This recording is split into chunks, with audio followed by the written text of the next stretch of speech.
It's obvious. The unthinkable continues. Most Americans know something very wrong is happening. People in charge keep telling you that everything's fine and to stop noticing. But you know better. That's why self-reliant folks are investing in emergency food storage. You should too. My Patriot Supply, the nation's largest emergency preparedness company, are the ones you can trust. Go to mypatriotsupply.com and secure their best-selling 3-month emergency food kits. Each contains tasty breakfasts, lunches, and dinners averaging over 2,000 calories per day. Save $200 on each 3-month food kit you purchase. My Patriot Supply also sells solar generators, gravity-powered water filters, off-grid room heaters for when the power goes out, heirloom seeds, and survival gear. Order by 3 p.m. and your items ship that same day and arrive quickly on your doorstep in unmarked boxes. Go to mypatriotsupply.com today. Time is running out to prepare for what's coming. mypatriotsupply.com.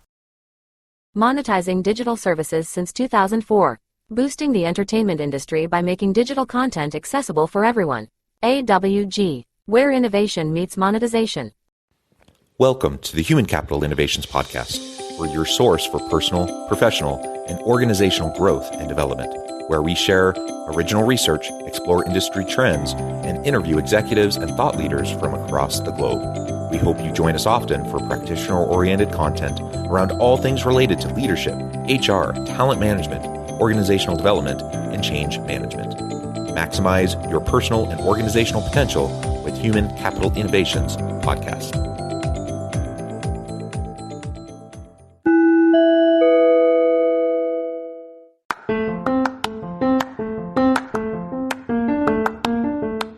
If you enjoy the Human Capital Innovations Podcast, enjoy ad-free listening by going to the Patreon page, and please consider contributing even at the producer or sponsorship level. And please leave a review. Thank you for your support.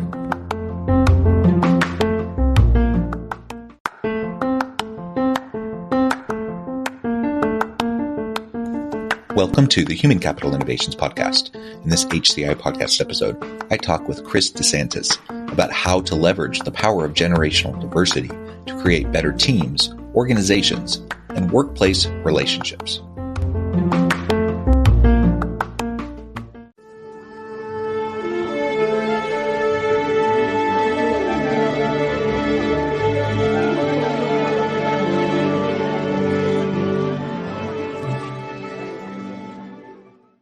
Chris DeSantis, welcome to the Human Capital Innovations Podcast. Thank you. Thanks for having me, John. I almost called you Jonathan. No, you can call me whatever you want. It's funny. Years ago, I teach at the university and I had students, sometimes they'll give me nicknames, and they'll tease, and joke about different names. And one student started calling me Dr. West instead of Dr. Westover, Dr. West Beard. I had a big beard at the time. And then somehow that morphed into Kanye West Beard. So that became, and it stuck. So for the semester, all my students in that class called me Kanye West Beard. And I just rolled with it. It's whatever. But anyways, that's neither here nor there. Chris, it's a pleasure to have you. Thank you for joining me today. Where are you joining me from? I am in Chicago, John. I'm not quite downtown. Lincoln Park, if anybody's familiar with that part of the city. Yeah, perfect. I'm south of Salt Lake City in Utah. Pleasure to be with you. And today we're going to be talking about how to leverage the power of generational diversity to create better teams, organizations, and workplace relationships. As we get started, I wanted to share Chris's bio with everybody. Chris DeSantis is an independent organizational behavior practitioner, speaker, podcaster, and author with over 35 years of experience working with clients and professional services firms, both domestically and internationally. Over the past 15 years, he has been invited to speak on generational issues in the workplace at hundreds of leading U.S. law and accounting firms, as well as many of the major insurance and pharma companies. His new book is Why I Find You Irritating: Navigating Generational Friction at Work. A pleasure, again, to have you. I'm excited to talk about that and the related issues. Anything else you would like for me or my audience to know about you or your background or personal context before we dive on into the broader conversation? No, I think this sort of sets the stage. I think it's really about the message, not about the credentials at this point.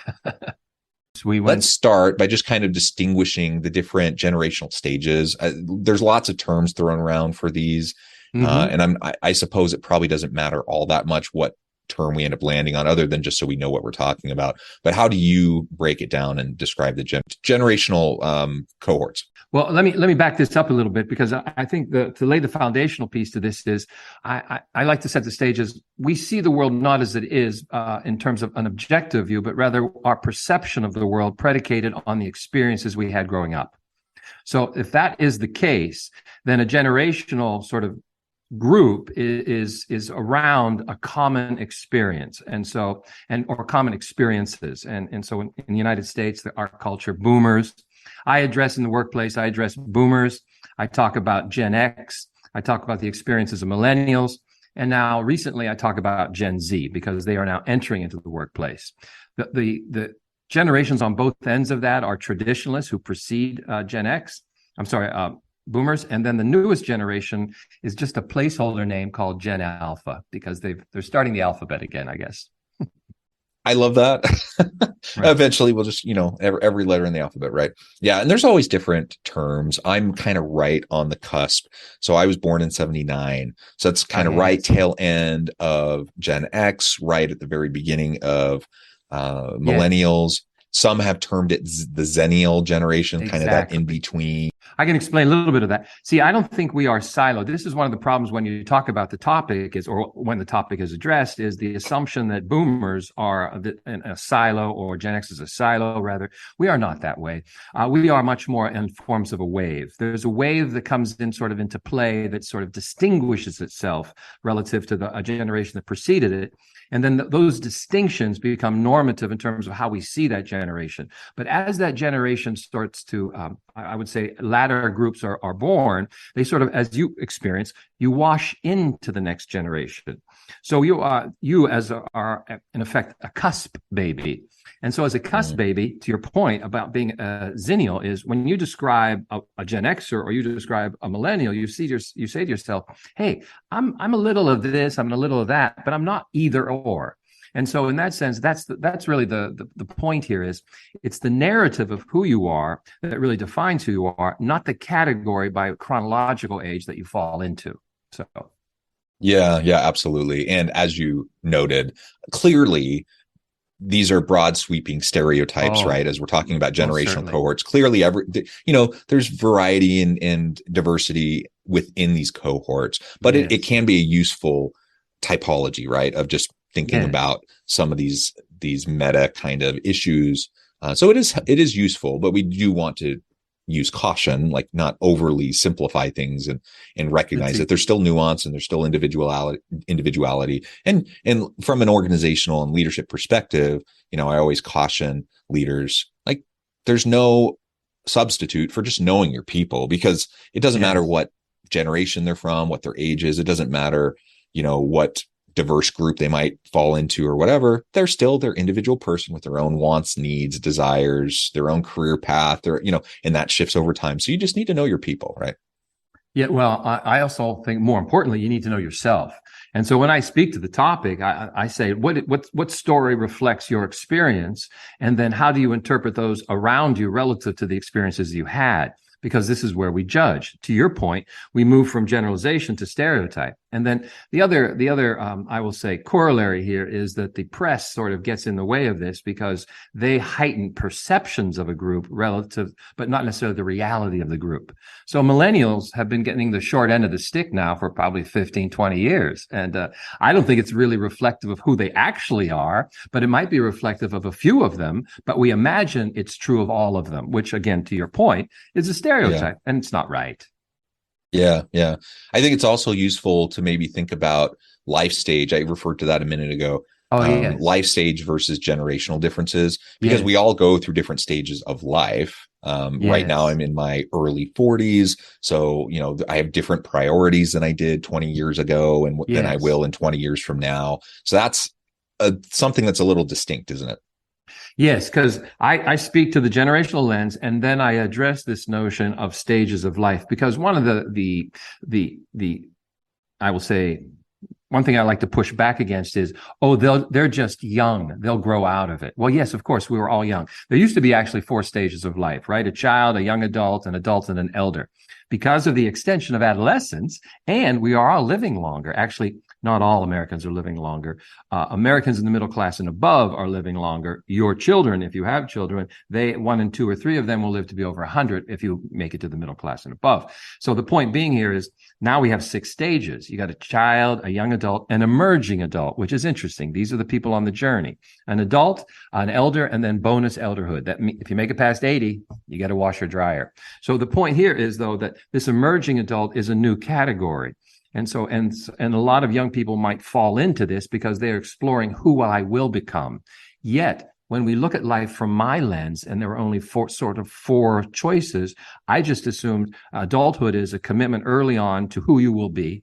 And so when I see young people who haven't decided yet, I worry about them. I think, wow, I love this. When I was your age, which is, I always caution people, don't ever start a conversation with that, because you're turning off the other.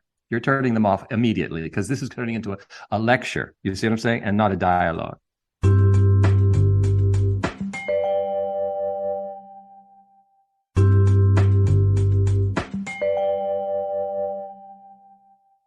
Yeah. And the dialogue and listening carefully, knowing yourself, listening to understand and those around you is super important. And yeah, I'm not that much older than, other millennials or even Gen Z. I have my oldest daughter is a freshman in college. But I think back to, when I was starting college, for example, man, the world was different than it is today.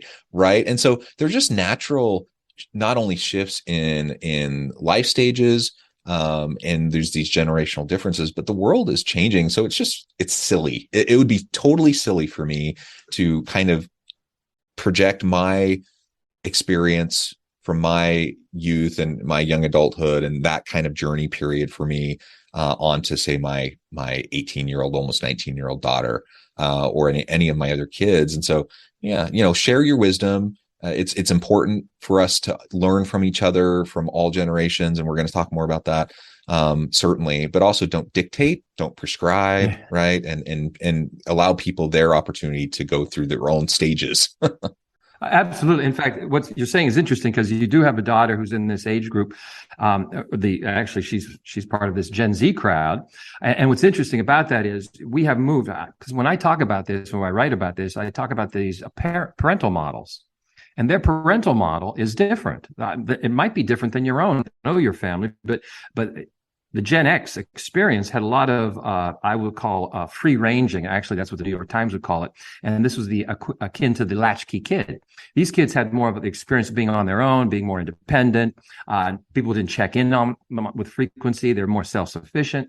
Now we've got a generation of young people, millennials and Gen Z, whose parents have always engaged them, always have known where they've been, always have checked up on them.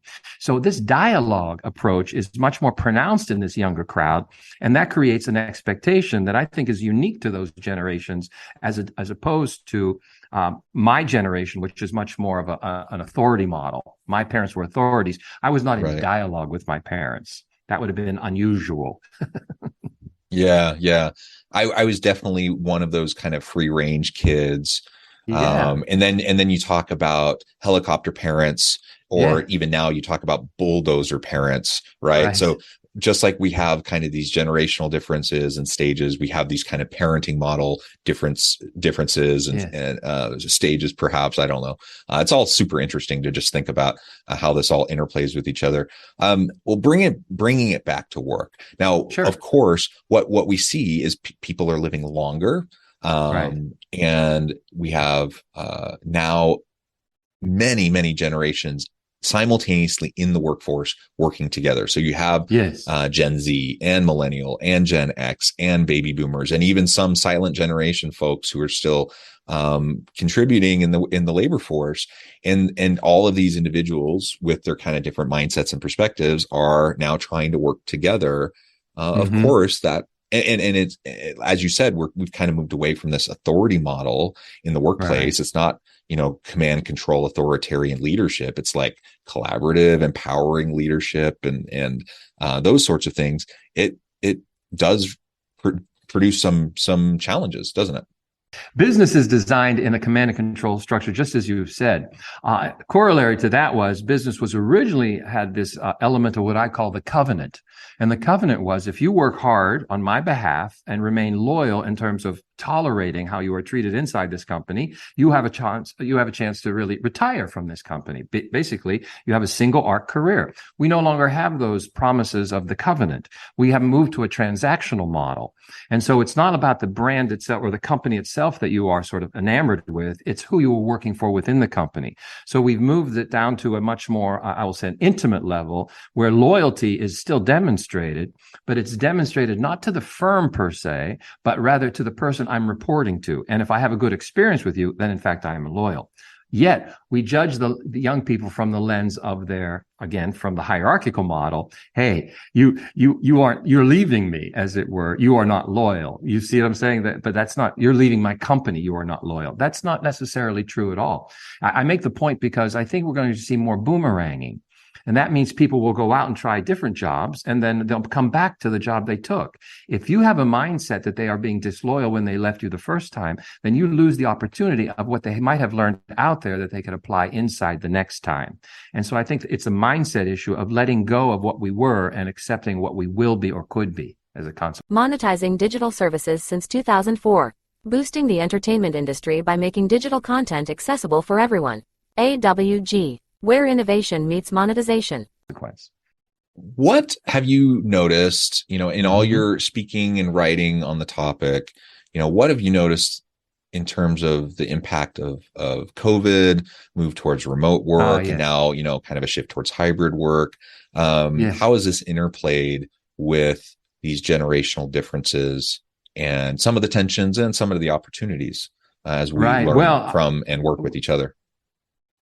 Let me say, first off, let's start with the millennials, and they have been vindicated. I've always have said that they are time and place agnostic, in the sense that they didn't subscribe to 9 to 5 at the office. They've always felt, look, I could do this otherwhere in different times because my rhythm of work might be different, or the location. Why does it matter? I have my machine. So these things they said, but they were being pushed back. Now, because of the pandemic, we fly 5 years into the future. And so in that sense, now they are saying, yes, no company has collapsed, and this is a plausible alternative. This now will anchor that, because now Gen Z will be entering the workplace, and they will expect, or they will demand, some level of flexibility because they know it can work. The challenge with this is we still have to have a structure. Now, I will say this interesting about the Gen X generation is they were probably the only generation that was designed for the pandemic. Simply because they were in the office, and then they said, well, we got to close the offices. And then they went home and they thought, well, this is no big deal, because again, I'll just figure it out. They had the least issue. I think the people that are most affected by this were the boomers, who had strong habits towards going to and from, and the young who have no mastery of what they are doing yet, who require that help of others. So I think these things, we are still looking, this is mimetic theory, we are looking for a model by which to follow. And I don't think there's a model out there that is universal yet, because I think that we should be experimenting, and that's what firms don't tend to do. They tend to execute.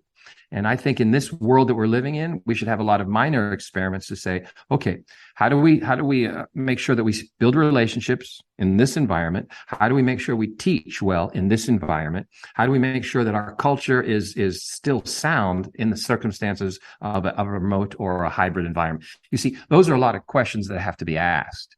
And nobody really has the answer yet, although some people purport to have the answer, but they were designed as a remote company. You see, the key in this is, if you were designed that way from the get-go, then that's fine. But if you are not, you have to come up to some new level of I will call, you have to reinvent yourself to some degree. But it's here to stay, is my theory. Yeah, I think so too. Certainly, the pendulum swung towards remote. For knowledge workers, it has swung back towards hybrid and some more face-to-face. But I was just doing, I've researched some of these generational differences. I've also done a lot of research in the area of work modalities and the design of work and some of the flexibility models and such. And I was just writing up a research brief that's going to come out next week about the shifts both in preference and in the lived experience, the actual work experience of workers across the U.S. Pre-pandemic, during the pandemic, and now post-pandemic. And you definitely see, like, there is, the cliched term, the new normal. Like, there is a new normal around this shift, generally speaking, of what people's expectations and preferences were pre-pandemic, how that adjusted during the pandemic, and now where we're at today. And that will continue to adjust over time, of course. But we're much further around. Like, people who said they never wanted to work remotely before are now actually quite comfortable working remotely, happy to do it. There's a much higher percentage of people wanting to work remotely who are kind of being forced back into the physical office space. Many more who are really desiring hybrid work. And there's a gap between preference versus the kind of the lived reality of what the expectation is in their organization. And that's something that I think organizational leaders are going to continue to grapple with. But like you said, pandemic kind of launched us 5 years into the future. It accelerated the moving into the future of work. And as we continue to look, 5 years from now, 10 years from now, I don't see us going back to how it was before the pandemic and with everyone being back in the office. I just do not see that as a reality, in part, not only because we've learned how to do it successfully largely, but also millennials who are now taking on more and more senior leadership roles in organizations, Gen Z, they just don't see the same necessity as previous generations may have seen. And they recognize that, while there is value to be together in person, in certain circumstances, there are other times where it's perfectly reasonable for us to work remotely and then hop on a Teams call or whatever to do some collaborations. All of that is in flux. All of that continues to kind of adjust and to shift. Super interesting.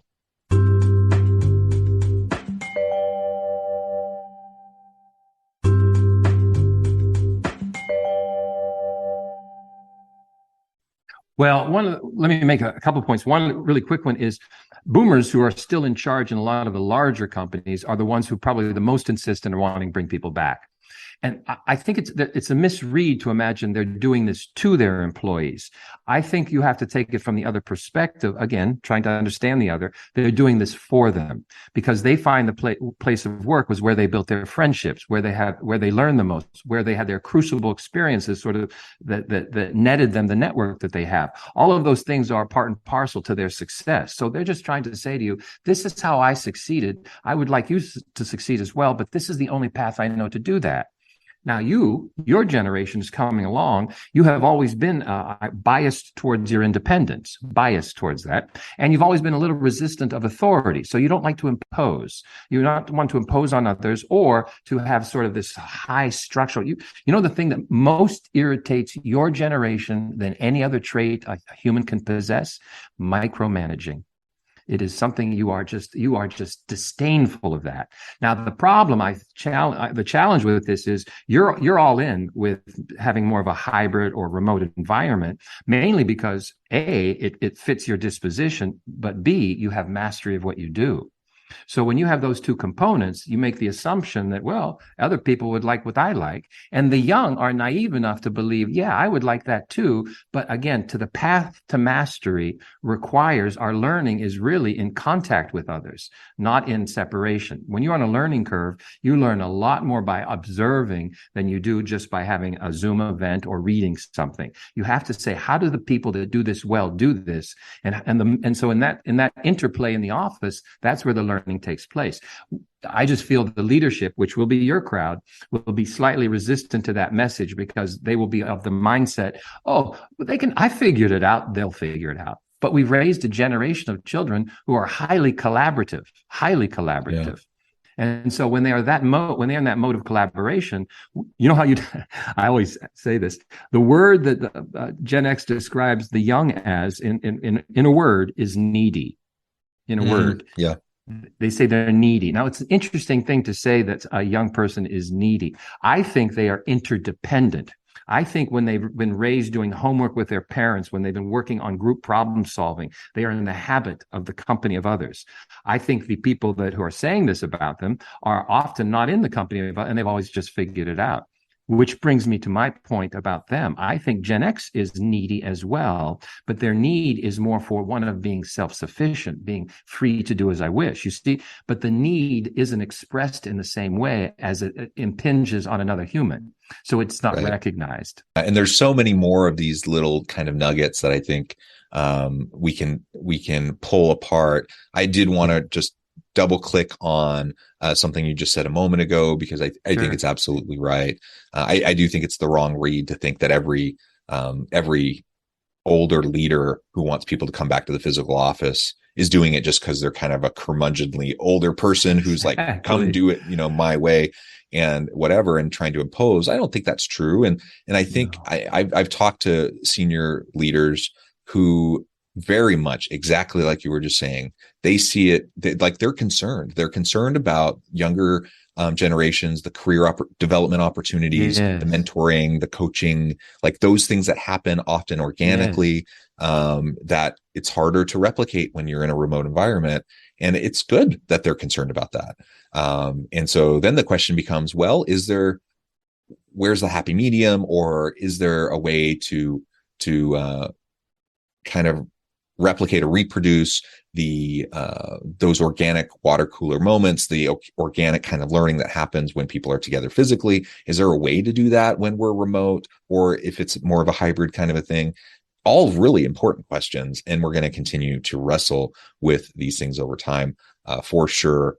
And coming back to what we talked about a little bit ago, of course, we always need to be careful with stereotyping and overreaching with these kinds of traits and the perspectives, but it is useful to have a general understanding of how these different generations are going to be working together. The last thing I thought we could touch on before we close up for today is really what we can be learning from each other. So there is this disconnect often. There are older people saying the younger people are needy or entitled, or like there's those types of mindsets. When we're otherizing other people, it just breaks down communication and conversation, and we're not learning from each other. So how do we mitigate those stereotypes, and the impact of the stereotyping and the generalizations, the negative perspectives that one generation might have on another, either direction, right? How do we to reduce that, eliminate that, so that we can just learn from each other, so that we can gain from the expertise of that person who's had a 35, 40 plus year career. I'm new, like, hopefully I'm listening, carefully, so that I can learn, how I can be successful. How do we facilitate that as leaders? Well, I think a couple of things I would do is I would be more explicit versus implicit. And when I say explicit, I think you need to surface the rules of the organization more. Because what happens with the young is they come, for instance, they'll come into a meeting. Let's say it's a meeting of all the leaders of the organization. I bring in one of my young associates with me. All of a sudden, my young associate is now participating fully in this meeting, and everyone's going, "Why is this young person talking at this meeting?" They don't know enough to talk yet. Now, the young person might be thinking, well, if I'm in a meeting, why wouldn't I be talking? So what we do is we admonish them after they leave the meeting for speaking, but we never told them what their role was in the meeting. And so in that sense, they just sort of, by default, do what they would normally do. My point, again, would tell people what is expected of them. I'm a big fan of expectation meetings. Expectation meetings should be setting the bar. Look, John, you're going to work for me. Here, let me tell you about why I love what I do. Now you know who I am. Then let me tell you about how I manage people, because this might get in the way of what you want. But having said that, what do you want? What do you want to be? And then I listen to that. Then I ask you, what do you need from me to do that? Now, the young are our best negotiators ever, because they've been negotiating with their parents since they were 4 years old. So now they're going to say, this is what I need, this. And you're going to say, no, I can't do that. I can do this. I can do that. No, I got to do this. And now what we do, we basically do some horse trading. And eventually we arrive at what we will do for each other, even though knowing that I get I'm in charge. I get to decide if we do it or we don't. Then we have to establish, how do we do this? Because start to define things. Here's another one I really hate, because people say this: I want quality product. I look for a team player. These are categorical things you want, but you're not expressing the behaviors or the items themselves in terms of what they need. Again, we've got to get down to the micro level of saying to these people, this is what it looks like. Show them models of this. So, last I will say is, there are already talented young people who do many things that well at the firms that you work with, or these firms. You should start to identify what they're particularly talented off and make them teachers to others. Tie them to each other. It creates stickiness. Don't say, oh, John's a great performer, listen to John. No, that's too broad. Say, John is really good in writing a tight brief. That's the person you want to learn from, writing a brief. So when we start to assign things that they're really good at and give them the power to teach others, I think we build across. And again, I think we mend some of these perceived obstacles. I hope that sort of says it. I think that's helpful. And I do agree. I think oftentimes it's just perceived obstacles. We can break down those perceptions just by talking to each other, interacting with each other, listening to each other, learning to value each other and our unique contributions that we can make. All of that. I completely agree. I think that's fantastic. Well, we don't come from a place where that was, I'm sorry. Go ahead. Oh, no, I'm sorry. Go ahead. I was just going to say, but as leaders, we don't come from a place where we experience that on our march up through an organization. We come from a place of just following the rules. And now we see them doing the opposite of challenging us, which we find a little insubordinate. But in reality, they're not challenging you. They want to understand the why and the context and participate more fully. Again, I'm done. I'm sorry. Absolutely. Chris, it's been a pleasure. I know at the time I'm going to have to let you go here in a minute, but before we wrap things up for today, I just wanted to give you a chance to share with the audience how they can connect with you, find out more about your work, where they can find your book, and then give us the final word on the topic for today. Yes, my website is cpdesantis.com. The name of my book is Why I Find You Irritating: Navigating Generational Friction at Work. And you can find that anywhere where you buy your books, at Amazon or the Barnes and Noble's website, or Books A Million. And then my podcast is called, with my co-host Mary Abijay, Cubicle Confidential. And we answer just very simple work questions on a 30-minute window. Other than that, I would just say, all of you who are listening to this, is be a little more, give the other party the benefit of the doubt.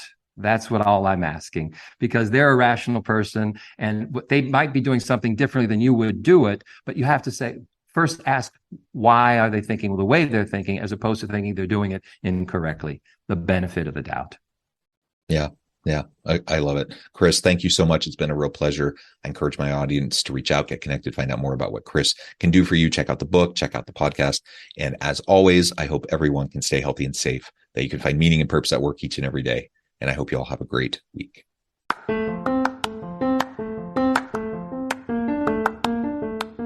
Do you enjoy the Human Capital Innovations podcast? Enjoy ad-free listening by going to the Patreon page, and please consider contributing even at the producer or sponsorship level. And please leave a review. Thank you for your support.